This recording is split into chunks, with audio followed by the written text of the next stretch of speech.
Hi, Natasha. It's so Hey, beautiful to see you. Thank you so much for coming on to the Everyday Mystic. thank you so much for inviting me. It's such a pleasure to be here and an honor. It's so fun to meet people in other respects and in other parts of my life. I started this podcast almost 2 years ago now. So I've had a lot of friends on the podcast that I knew would have incredible information to share and beautiful things to transmit and they have gifts, to offer. And now coming into the end, wrapping up kind of the end of year two, the second year has been filled with so many people that have either come through because they've contacted me or their publicist has contacted me. And then I get a rare occasion where I meet someone just in another way, just through life that I go, this person, they carry the light. They are transmitting this information, even though we're not talking about the mystical, we aren't talking about spiritual things. But that's how I felt with you when we first connected. And although we were talking about homeschooling and the beautiful island that you live on and nothing to do with any of these types of topics, I just felt very strongly in you that you were a channel of this information. And so I was so happy to reach out to you and then do some research, of course, on you and to know that that was true. And then for you to say yes to come on. Yes. Oh, wow. So thank you for trusting me on that. Honestly, it was very interesting for me as well, because when we connected on that call that was about homeschooling, as you're saying, and the island and everything. And I thought, like, should I ask her? Because we chatted a little bit afterwards. And I'm like, should I ask her? It feels like, well, and somehow I'll trust the flow, in the end, we didn't talk about this.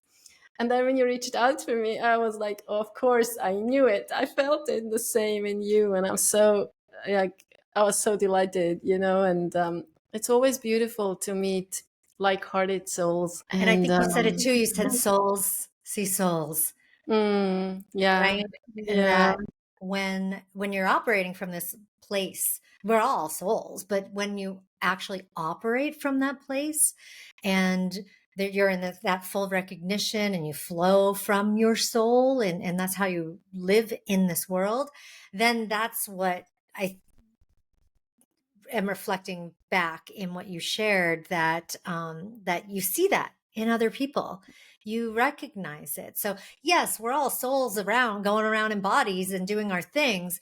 But when two souls who are in clarity and who are in recognition, who are awakened to that nature, very nature of themselves, see each other, it's like, oh, hey, I see you. I recognize you. Let's play.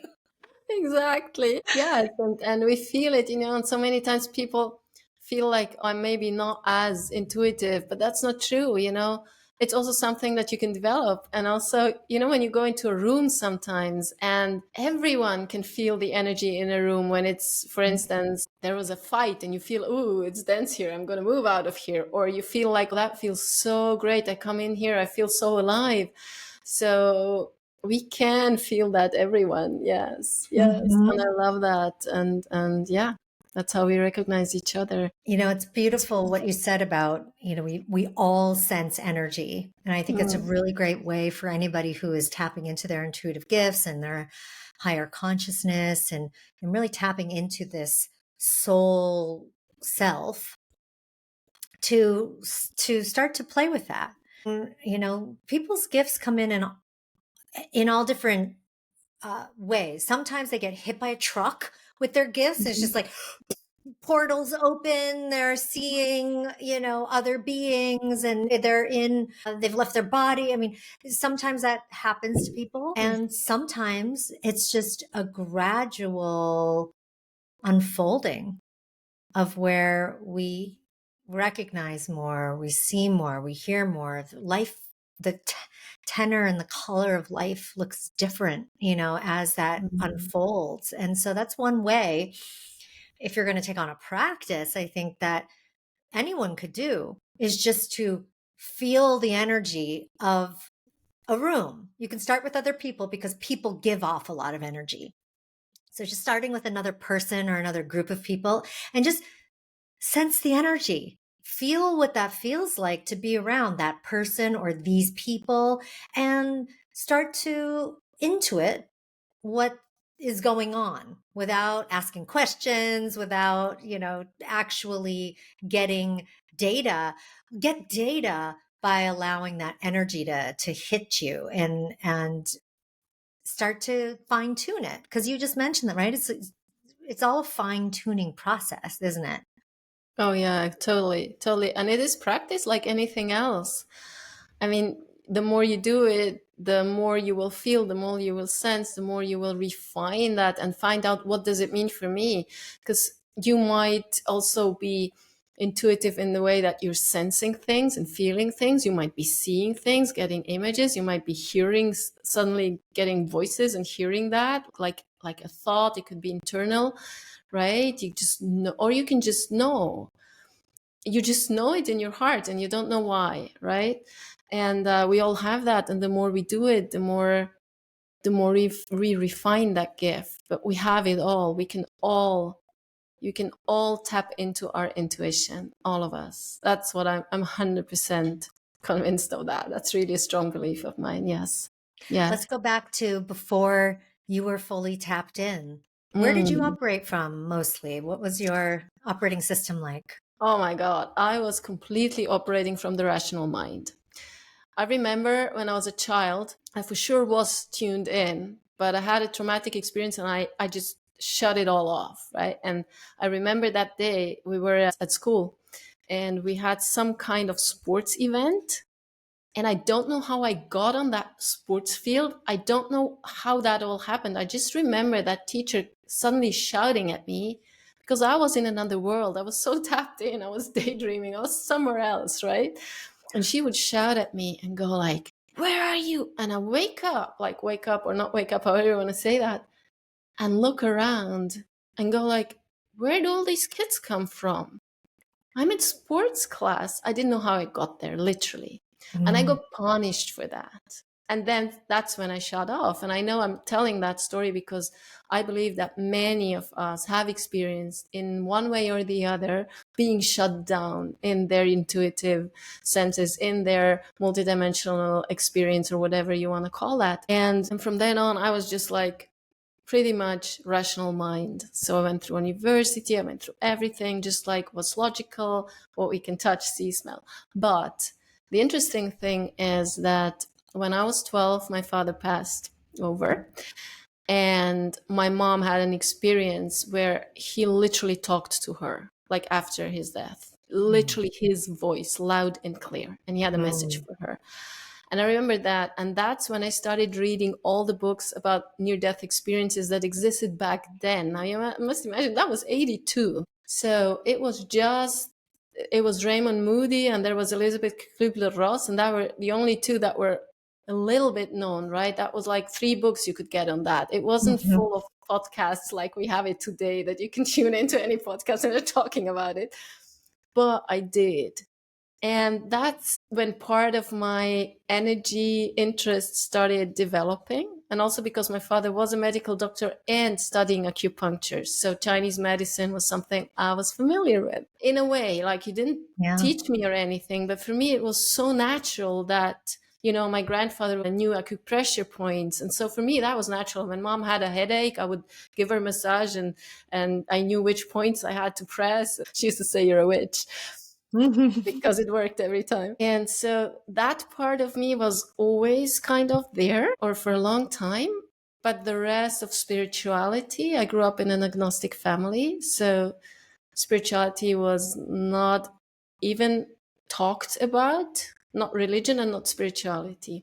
However, and that, yeah, the worst thing, quote unquote, worst thing that happened is that before my father died, he had cancer, but they didn't tell us kids. So we didn't know. And they wanted to protect us. It was really well intended, and I'm not angry or anything on my family, but I know 3 days before he passed over, they told us, "We finally found a medication that's going to help your father." And I said, like, "Oh, great. Is he going to be healthy?"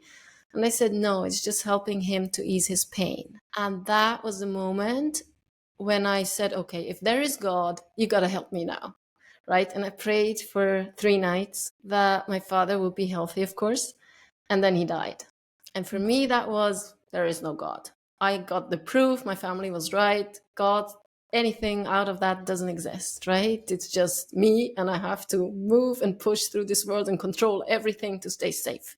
Mm. So I was actually, for many years, I moved through life in that tension, in that stress, and in that control and manipulation mechanism that happened from that traumatic experience. Yeah, that's Mm. before I awakened. Yeah. It's so, even for those who haven't had a traumatic experience like that, to that depth of losing a parent as a child, which I can't even imagine the feeling of that. Um, I mean, I can imagine it because I did, it happened to me, but in a different way. But for those, listening, or anyone out there who didn't have that level of trauma, you could even say like your other example of the teacher yelling at you and telling you to come back to earth, or, where are you? Get the head out of your clouds, like this kind of treatment from many adults, often teachers, because they're trying to get you to pay attention, and get you to pay attention oftentimes to things that you don't want to pay attention to, or Mhm. you have better things to do, like travel through multidimensional space, or, be out here manipulating things, and not fully present with a math lesson or a sports lesson or whatever it is. So even that school environment for so many children can be enough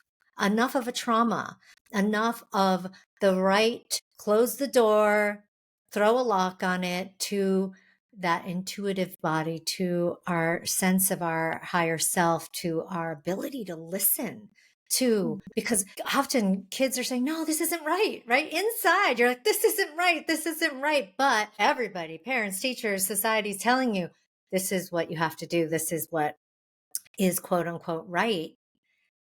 You obviously lose trust for yourself, for the voices, for all connection to source that way. So let's talk a little bit about that, because we both homeschool and, have chosen this for our own children, although both of us didn't grow up that way. We both went through the full gamut, right? All the way through university. And I, toyed with medical school, and, I was very academic as well, and very rational thinking, although at the same time holding and carrying the mystical, knowing that this is alive in me, and I don't know why or where it came from or what's going to happen with it, or I don't know what to do with it, but it's there. But at the same time, just so programmed on this track of, I'm going to become a doctor. Just, okay, I'm going to do that thing. And so I started university that way as a pre-med student, and, realized and awakened before I got to the end of it, thankfully. So that was good. But, for our children, we've chosen something different. And I want to speak to that a bit, because there's a lot of people, well, I mean, not a lot of people, but more people than ever, I would say, since the introduction of compulsory schooling, more people than ever are choosing to educate their own children. Or they're at least asking questions and starting and talking about this more. So why did you choose that? Was it this, oh, I don't want my son to go through what I went through, this indoctrination, or what was it? That's a good question. What was it originally? I was already, before he went to preschool, I just felt like, no, I'm not, it doesn't feel aligned for him. It just didn't feel aligned, right? My son is I knew he was different. It was actually that. I knew he was different, and he didn't fit into the system. And then we chose to still do the preschool. It was like the kindergarten preschool thing. Yeah. I sent him a year later than he quote unquote should have gone. So he had a little bit more, space there. But I realized pretty quickly, no, we're not going to go. This is preschool. We're not going to go through school like that. And I just remember, and that's interesting that you're saying that many people are thinking about it. I remember having talked to many mothers back then who had their kids in preschool with my son, and everybody was going like, well, I don't think this is good, and all the stress and all the systems and da da da da da. But I was the only one who did it in the end. Everybody else just said like, okay, let's try with school. And then they stayed at school. And I'm mentioning that because I believe that it I don't know how you experience it, but I realize it does take a lot of energy, and it is a challenge to have the double role, like you're a mom and you're the quote unquote teacher. Now, if you unschool your children or homeschool or do something half, like for us, for instance, we do a little bit like the main subjects, but not very strict. And then the rest, he's free in his unfoldment. But it's still, you're in a double role. You're in a double role. And I chose that double role, and I knew it's the best for my son. It was literally like, it wasn't like I don't want him to experience this. If he wanted to go to school, he could have, and he always has free choice if he says he wants to. But usually it's me going like, I can't do this anymore. Why don't you just go to school? Now you're Right. in trouble. We're gonna go through that. You're okay. You have your own mind now. And he's like, no, I don't. I don't want to go to school. So now it's kind of. But I always left it open, and he knew it. He's also intuitive. Like kids are intuitive if we allow them to stay intuitive, right? And he said from the beginning, no, this is not for me. I don't want to do this. And it's interesting. Yes. And so it was just a click. It was just an alignment for both of us. Mm. Yes. And yes, Yeah. I did have these thoughts of, I don't want him to be, to be sitting down for I don't know how many hours a day. A kid is not supposed to sit behind a desk. And the whole system, I didn't personally align with the system that creates same children. Like that's what I call it. Like, everybody has to know the same thing at the same time of their development. And that was not what I believed was healthy for him. And I've also gone, that's good to have that analytical mind and all of that. So I did do lots of research about brain development, about learning, and so on and so forth. And I decided like, no, that's not the way that I want him to go through school.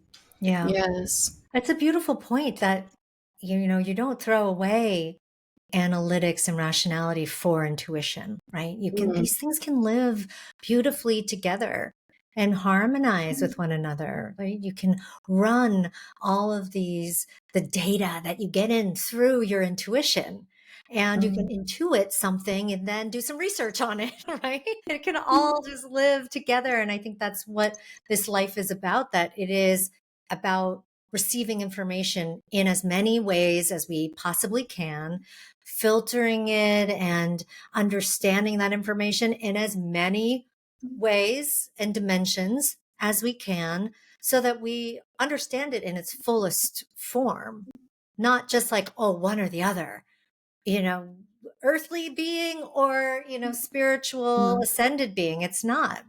It's all one. So Yeah, I it's love that all you said one. that. Yeah, I love that you shared that. And, similarly with my son, we did the same thing, like even though intuitively we knew, yeah, we want him to be home with us, but we thought when we were still under the mind spell of, but he needs school to make friends and he needs it for X, Y, and Z reasons. And we moved to Los Angeles when he was 2, Los Angeles, California, and we started looking at preschools thinking, oh, well, it's fun. They color, they run around, it's like, what if they paint and, they're climbing on things? Like, this isn't going to be the kind of indoctrination that comes later. Like, well, this could be a fun thing for him. So we started looking at preschools, and there was one on our street, on our block. It's the quote unquote best preschool in the area. We were like, oh, how perfect that we live right here. So we went and visited, and instantly I was like, no. And not for the reasons that some people might think. It was for that uniformity. They had hung up all of the paintings from the kids, and they were all the same, practically identical. And so they were taught how to paint this picture, right? This flower with this something else, or this little scene. And they were hanging and displayed in the hallway proudly. And I just looked at them and I was like, we got to get out of here. Like, that just scared me so much of how, like, I saw what they did there, right? They're creating cogs in a wheel. They're not allowing these children to express their individuality, right? So what got hung up were the things that were the perfect example of the perfect little picture that they were copying. And it was just like, oh, well, that's not what we want for our son. It's an interesting model to, I guess, gauge things against of that. Can they follow rules? Can they do things that match, what the teacher or instructor is showing them? Can they, and if they can do that and go all the way through high school, they are an A student, a 4.0 student, a perfect student. And that to me is not the measure of someone's worth or value, right? What about all those gifts that they had? Their gift of their creativity, their gift of their movement in their body, and especially us with boys, right? Boys absolutely have to, they're so kinetic. They need to be moving around or doing things with their bodies and their hands. Yeah, crafting and everything. And you know Yeah. what you said just reminds me of The Little Prince, the way it starts, if you remember in the book, when he draws this drawing and somebody comes along and goes like, is that a hat? And he goes like, no, this is a boa constrictor that swallowed an elephant. Don't you see that? So that's what I've experienced. Like, I've been talking to the teacher many times when my son was in preschool, because he had to draw a flower that was green, like painted it the way that it was, like it had a purple stem, and then the flower was I don't know what, and she wanted it in green. So I talked to her, I was like, Oh, is that true that he has to make it green? right. All these experiences. Yeah, totally. And the intuition, I think the intuition part is so important because, as you said, like we can run everything through our system. However, what I find so important is that we don't allow our mind to decide over our heart. So the mind is actually, me with the ocean. So somebody gave me that image, by the way.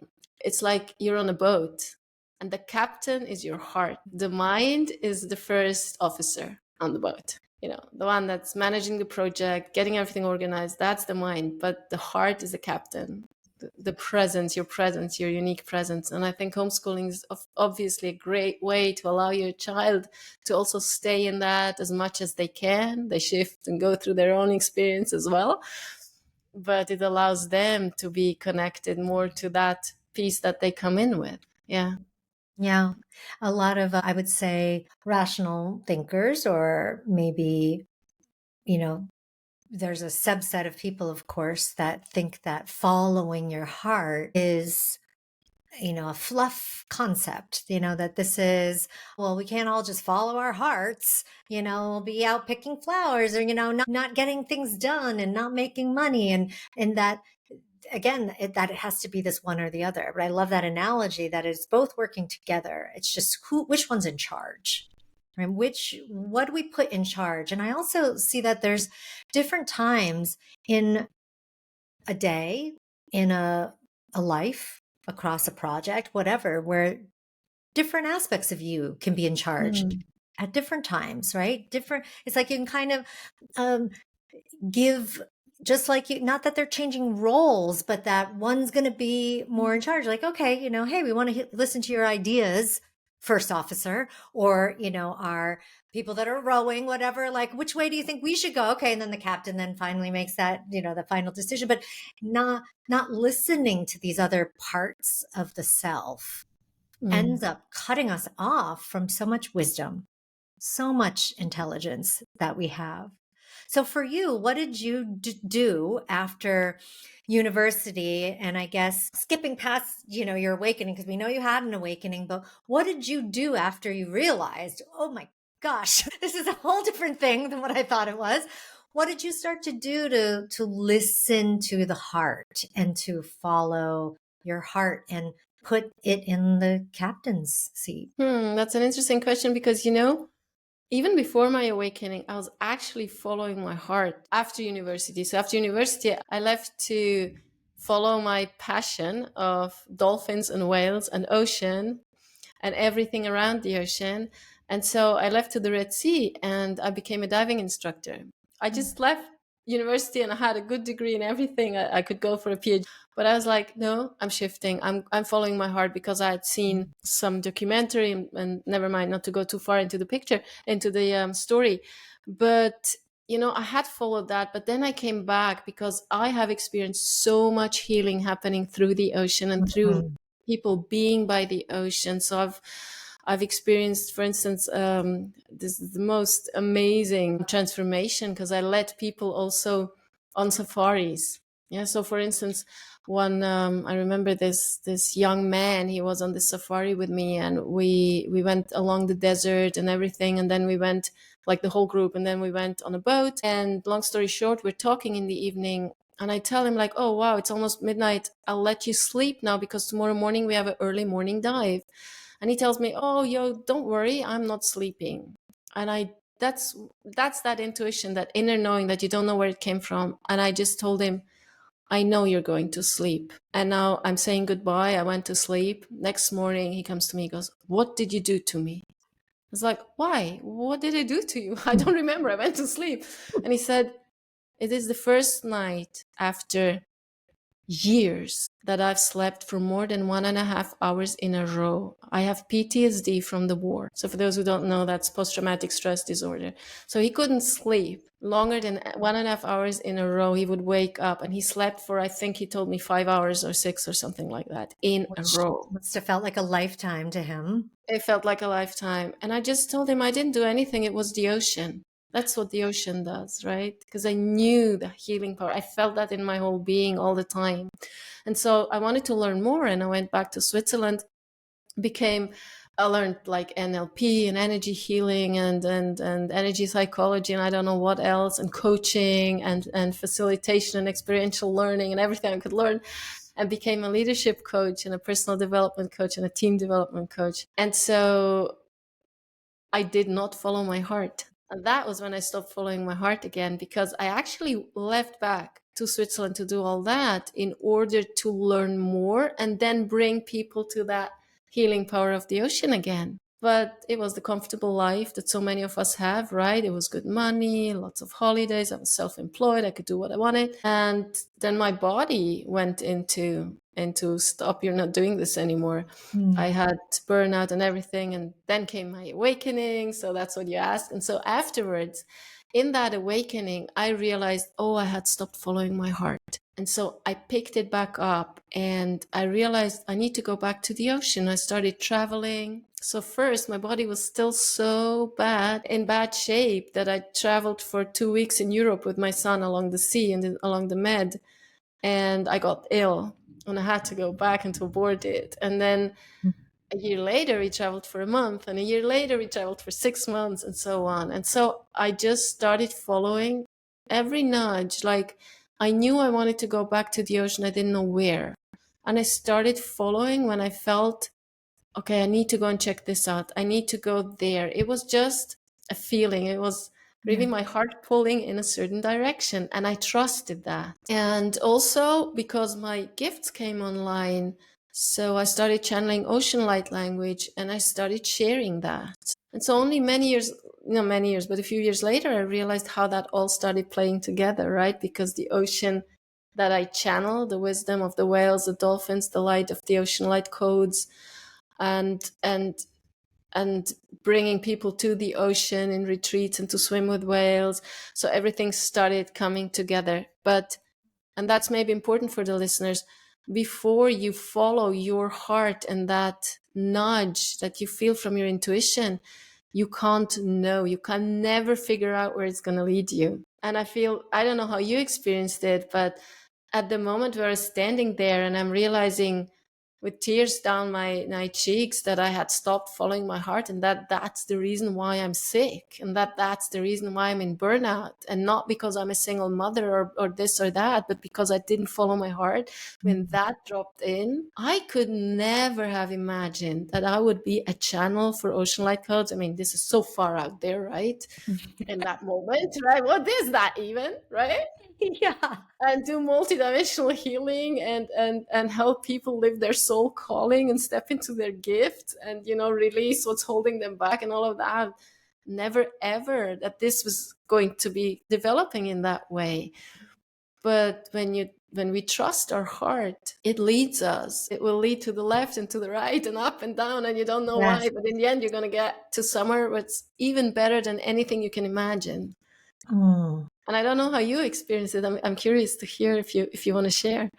So beautiful and so similar. It's making those choices that are driven from the heart or driven by the heart, not even knowing where it's going to go and not seeing, like you said, seeing where it's going to go, but trusting that it will. So trusting that it will do something. And for me, I had to get to a rock bottom place before I actually started to do that and actually trust my heart at all. And so I was 19 years old, probably at the lowest point of my life, you know, thinking about suicide and just not wanting to live anymore, not wanting to be part of all of this and not know because I didn't know why I was so depressed. I didn't understand it.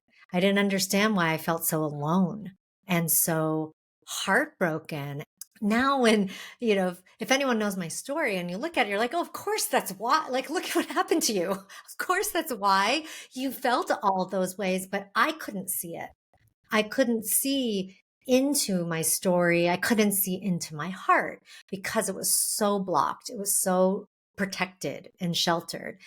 And I'm a believer in that we have, and our intelligence is working all the time. And that intelligence protected my heart because it needed to be protected. So the blocks that we may have around our heart, around any aspect of ourselves, these blocks that we may carry, these habits that we have because of it. Like for me, I took up drinking alcohol because it was an easy way to dissociate. And I needed to do that. And so those habits that we take on then just become they're helpers at the time. You know, they are useful to doing what needs to happen in those moments. And when it isn't useful anymore is when we have that opportunity. It's just like you know, there's a whisper, like you said, the nudge, the glimmer, the little peeky behind the door of like, this is not, I don't think this is how I should, or that anyone should feel or live. I've got to make a change. So all of those whispers come for all of us at different times. And so for me, it came at 19. I was at that lowest point of alcohol and drug use and just desperation. But on the outside, still doing what I needed to do, you know, very dissociated. And there was this inner voice, this voiceless voice that drove me. And literally, I don't even remember how I got there, but I'm all of a sudden in the study abroad office on my campus. And I was like, oh, okay, I'm going to look around in here. And I was, again, I don't know how much you know about dissociation, but it's like I had these A two lot. very distinct parts of me, right? So I had the like very outward, bubbly, like, oh, you know, people would see me and be like, hey, because I was like always, hey, you know, I'm outwardly this way, but very shy, very much crippled with social anxiety, very much dark and depressed. And, you know, that was what I carried as my deep, dark secret within me. And so I'm not asking any questions because I don't want to embarrass myself by sounding stupid. in this office that I don't know even how I got into. And I'm just looking around. Oh, can we help you find it? And I'm like, no, I'm just looking. And so I'm looking around and I'm led to this brochure. I don't even remember exactly what form it was in I went to the University of California, Irvine, and there's a UC education abroad program that's university wide across all UCs. And it was just the UC education abroad program booklet. And there was we weren't like Googling things back in those days. It was like paper copies of things. And so I look and I stay in there and I read this and I leave. That's it. I asked no questions. I didn't get any other information. And then sometime later, I got the nudge again, like, go, go. And I didn't know even what that meant, but I end up back in the office and it was now this time asking questions. So I followed those nudges and then I got a little more brave each time. So follow the nudge, listen to the heart, and that's what the heart does too. It gives you courage. Yeah. That is the origins of that word. The cur from Latin, right, is courage. And so as you allow yourself to feel your heart and allow it to guide you, it gives you the courage you need. So then I started asking more questions, and then I was like, okay, what do I do to need to apply? And then I just followed that thread. I did everything I needed to do. And by that point, I was in such a bad state that my grades had, finally felt it. Like for a long time, it was easy enough for me to fake it and just, I could get by straight A's, all of that. But this was like, no, you're failing some things. You're not doing well. So I had to get my GPA up. I had to do all the hoop jumping to go through. And at every moment where there was like another thing I had to do, I just got the nudge. I was just like, go, keep going, keep going. And at that point, it really became very automatic. I was just being guided. I wasn't even making decisions from my mind anymore, just completely guided by my heart. I was so desperate that I let it happen. And I needed to get to that desperation point to let go of the control in my life because I had the control certainly wasn't working. I was, at a place where I'm even considering suicide. Like, what? So it is.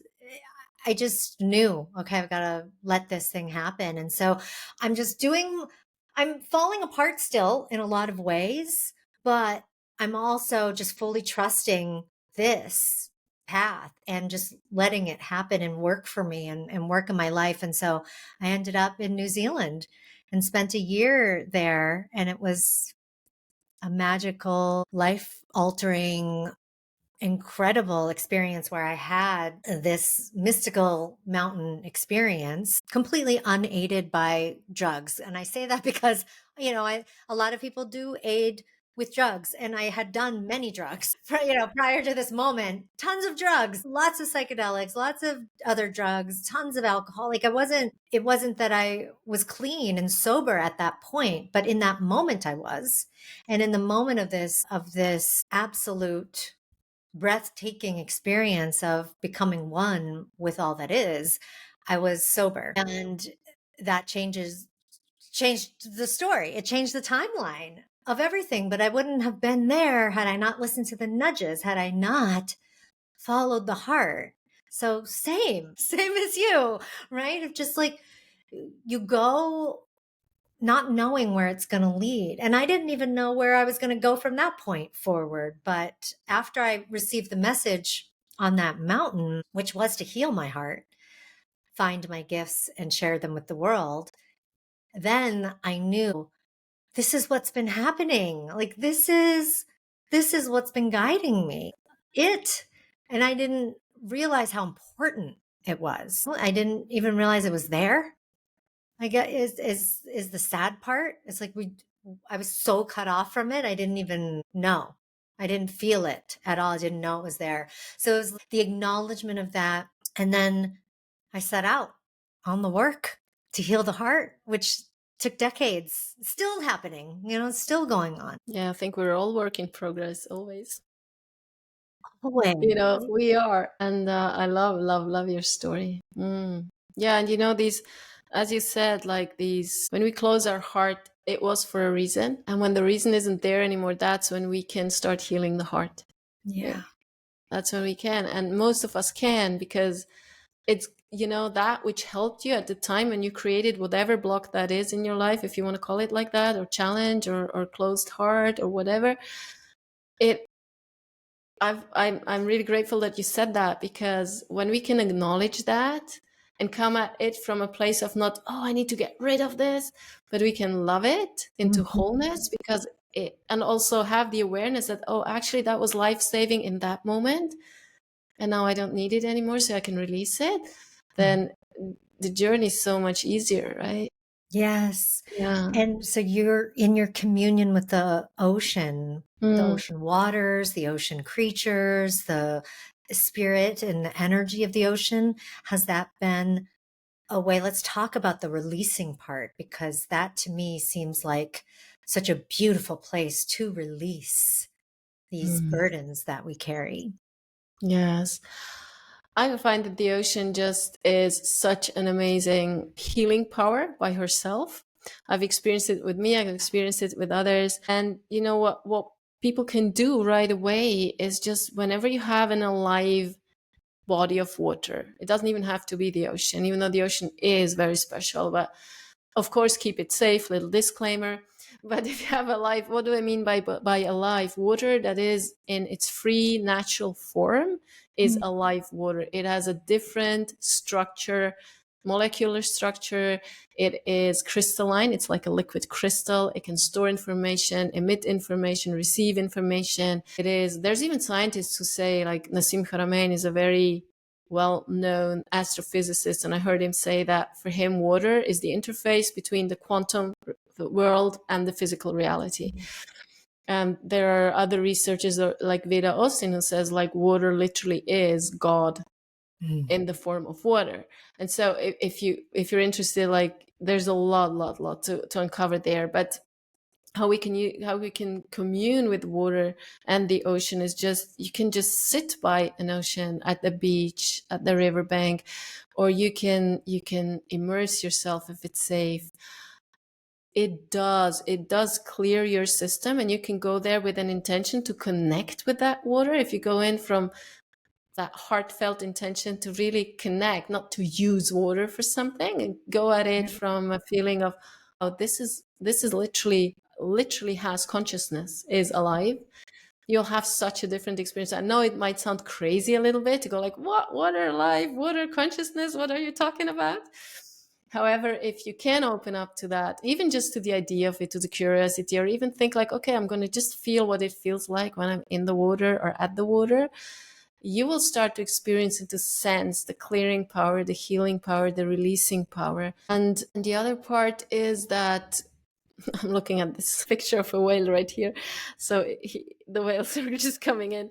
So, like, what I do is, for instance, is swimming with whales. And whales have such a strong energy of pure divine love, like infinite love, that which we call unconditional or pure love. And I've experienced so much healing in the presence of whales, and it just happens. There's nothing you need to do. It's such a heart opener. And I know people have told me, like, when they came out of the water and they were crying, going like, having total releases, didn't know why, but were happy, but crying because the emotions had to release. Yeah.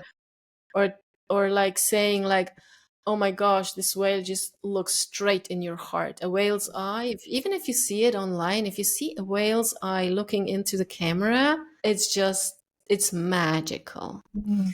And so there's so much in the ocean. And then the ocean codes of light, of course, which I channel. I mean, I don't even know where to start and where to stop with the ocean. So maybe you want to ask me some more specific questions, like what you're more interested in, like, because otherwise I can go off for 2 hours now.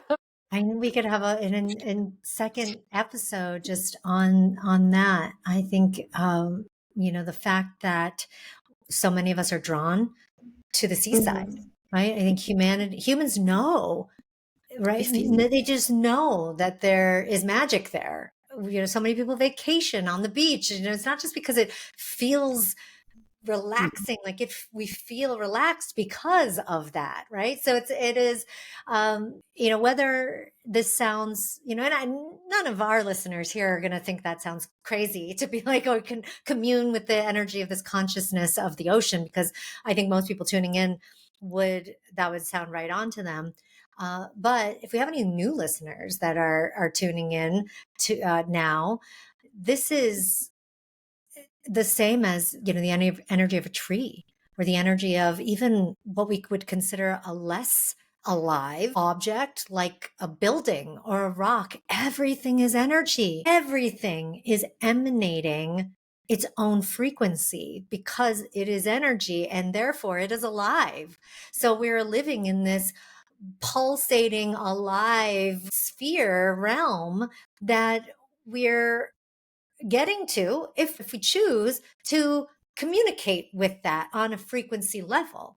We may not understand it from the rational mind, the five senses, right? Like we were talking about earlier, but we can understand it from our the place where we tune in and tap into our own energetic frequencies. So I think that is also another thing, that by being within the ocean, or just like being with the tree or with the mountain or anything like this, we can tap into its frequency and its emanations so that it turns on our own as well. So beyond the releasing, it's the activation, isn't it? Oh, yes. Yes, it's activating, totally activating. It's activating us to our divine blueprint, to who we are in truth, to our higher self, whatever name you want to use. And it's really strong, really, really strong. And you know what the beauty about water is, and ocean, is that you can literally communicate in ways that you can make it visible. So the researcher that I told you about, Vida Austin, so she's making crystallography, which means that she takes very thin water,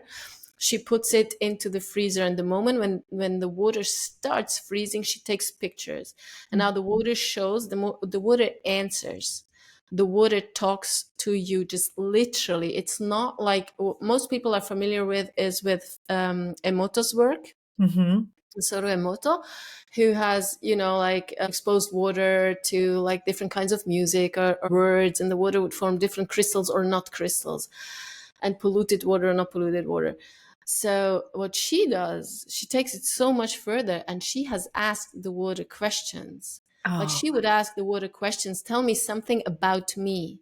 And the water would show literally what her mom used to paint underneath a letter that her mom would write to her. Like the Oh. water can't know. She didn't never showed the water that heart and that circle where her mom would subscribe. So it's literally, she's in communication with water, and she shows it on pictures. And so just to give people who are like a little bit, thinking, how does that work? A picture of, hey, wow, this is possible. This is happening. And so, yes, we're all frequency, and there is so much more consciousness than we usually know and are aware of.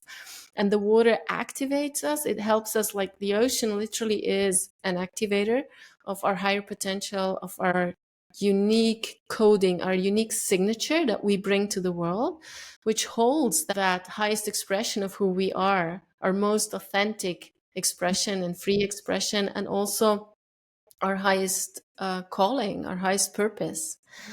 And it's actually by being who we truly are. There's nothing more you need to do. Of course, we find out our gifts and we start sharing them, but that, I feel, becomes a natural process. And at the same time, the codes of ocean light, what they do is, as you said, they help release whether that's a heart wall, they help open the heart, whether that is a trauma, whether that is a belief, whether that any kind of limitations. Because, the way I channel them through, it's light language. And for those who don't know what light language is, this is not a language that you learn. It is a transmission of words, frequency, sound, and light.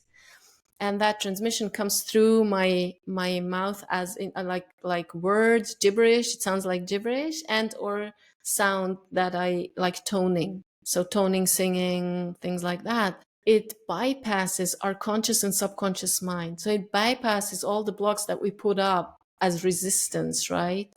And it goes straight to our being. And it can literally pattern our energy or frequency so that the water that's holding the DNA in our cells can start vibrating differently and receiving that information, and the DNA can start vibrating differently. And that's what's called DNA activations. Actually, you activate your DNA, your higher self, your guidance, whatever you want to call it, helps your DNA, starts bringing you into that process. You're drawn to this or to that. And what that light language and the ocean light codes do is they hold that frequency for your DNA to start remembering who you truly are, what your gifts are, and why you came here in the first place. Mm. So it's really beautiful, healing and activating experience. And I don't want to call it methodology because it's not something you can, you can control. It's something that I channel through, that comes through me. The water, the ocean really holds that. Maybe because I started talking about it. If you think of ocean, you have these different states of ocean water sometimes, right? Sometimes it can be like if there's rocky ground and the ocean is really calm, you have that crystal clear clarity. So it helps us purify all interferences. It helps us really get clear and really feel clear. So if you feel like you're picking up energy from somewhere where it's not yours and you don't feel really in your center, if you go for a plunge in the ocean, it can literally clear your energy field. You come out and you feel back to center. Mm-hmm.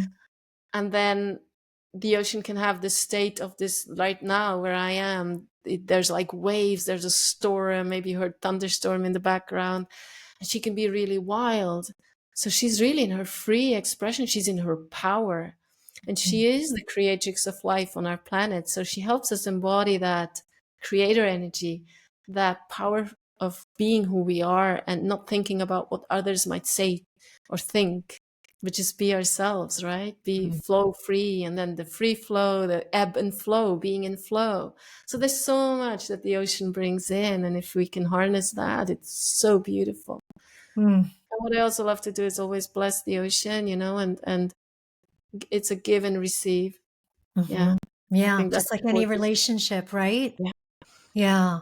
yeah, Well, I think the best thing that you could do, anyone listening, is, contact Natasha. I'll have all of her links in the show notes. And if you can be with her in one of her ocean retreats, because I know that you are taking a few very select group of people to Morea and next year to swim with the whales, and whatever else that you might do with people and the ocean together, that would be number one.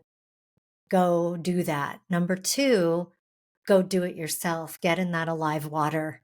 As Natasha mentioned, right? Get in that water or sit and reflect by the water, be with the water, commune with the water, develop that relationship with it. And if you have no alive water near you, I would say that even looking at photos of alive, free water in its natural state would also allow you to start developing that relationship. So there's something that we can all do, no matter where we are, to begin or deepen that relationship with this beautiful, like you said, consciousness, this beautiful entity that's here, that is the creator, and provides so much that we don't necessarily take advantage of. What would you like to leave listeners with today, as far as a message, maybe from the ocean or one of its creatures, or a message from yourself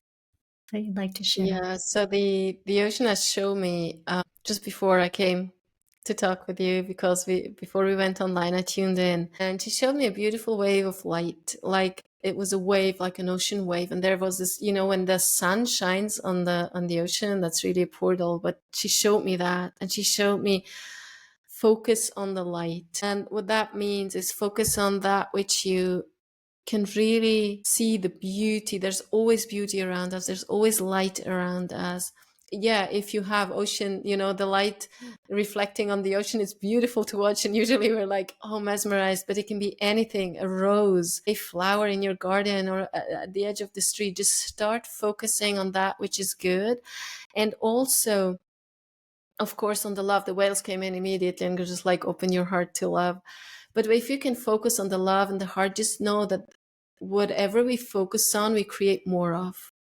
And so it is not spiritual bypassing to focus on that which is good. And also what came in was, it's not about just focusing on the light, but it's about, if you focus on love, on beauty of light, on joy, on gratitude of that, and on that which is great, which you can appreciate, first of all, you're creating more of. And from that frequency, from that inner state of being, from these emotions of gratitude, of love, of joy, of freedom, then you take action. It's not, I go to the beach, I pick up the trash. It's not that I sit there and meditate and look at the beauty of, and then there's trash all around me and I don't pick it up. We take action. We picked up that trash. It's lived spirituality, right? Mm-hmm.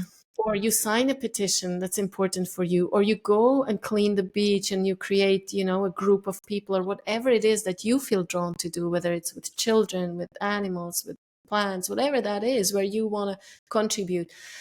The thing is that people misunderstand is to, I can't just, as you said, follow my heart and sit and meditate. No. We take action, but we take it from that frequency.